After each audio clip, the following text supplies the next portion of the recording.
Afternoon, ladies and gents, hope you're all well, and I know how much you enjoyed the recent post I shared of this lovely old pub, which is the Coach and Horses in Mayfair on Bruton Street. And this pub is believed to be one of the oldest buildings built on Bruton Street.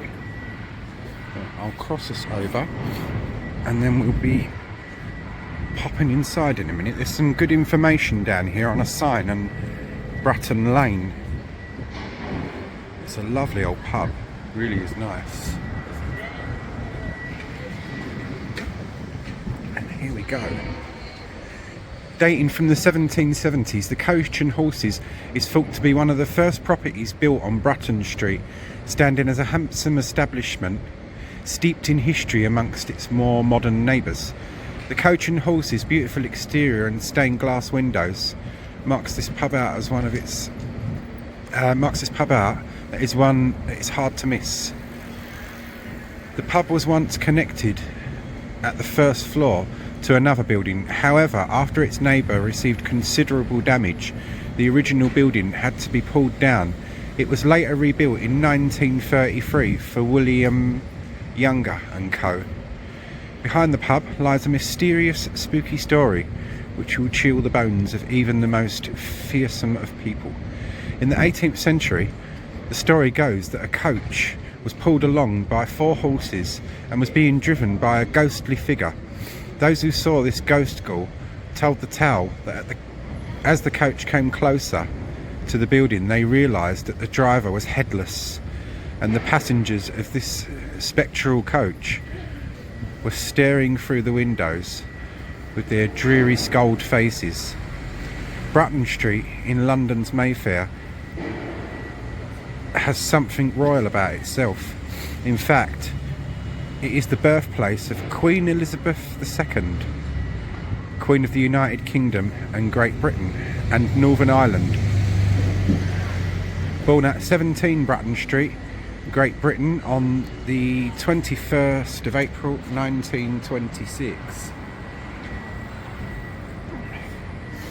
And it was down this road, Bruton Place, that the ghostly Coach and Four is said to have travelled. I'll get you some exterior views. It won't be a massively long tour, this one.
I hope you all enjoyed the tour of this lovely old pub.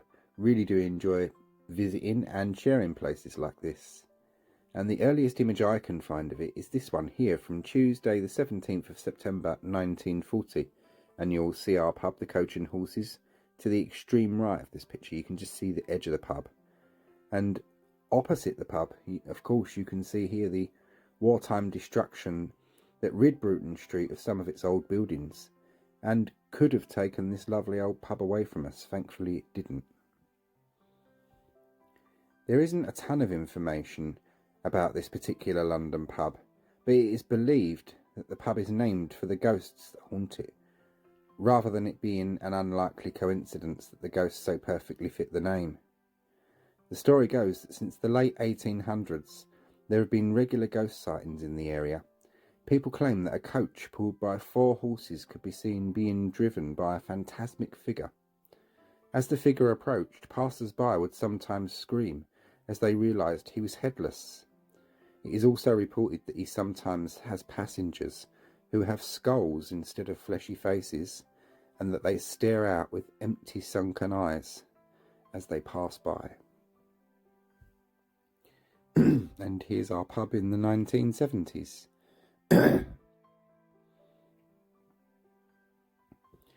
And here is the Coach and Horses in an era that we will remember all too well, 2020, and it was closed for COVID restrictions and boarded up. And just a short walk down the road from the pub, as it told us on that plaque around the side of the pub, Queen Elizabeth II was born at Bruton Street, at number 17 Bruton Street, a building which was taken down between 1935 and 1939, and the 2 plaques marked with the arrow point out this. And the white building that you can see on the right is number 17 Bruton Street, where the late Queen was born.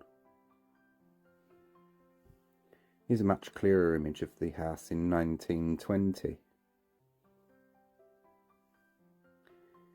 And here we see Elizabeth Bowes-Lyon, who would become the Queen Mother, left from the house on her way to Westminster Abbey on her wedding day, April the 26th, 1923, to marry Prince Albert, known as Bertie, the future King George VI.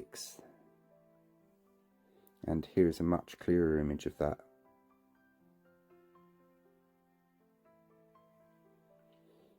And also at this address, as I said, was born the late Queen. On this site, at 17 Bruton Street, stood the townhouse of the Earl of Strathmore and Kingthorne, where Elizabeth Alexandra Mary Windsor, later to become Her Majesty Queen Elizabeth II, was born on the 21st of April 1926. And the image above shows all the well-wishers and photographers and press loitering around.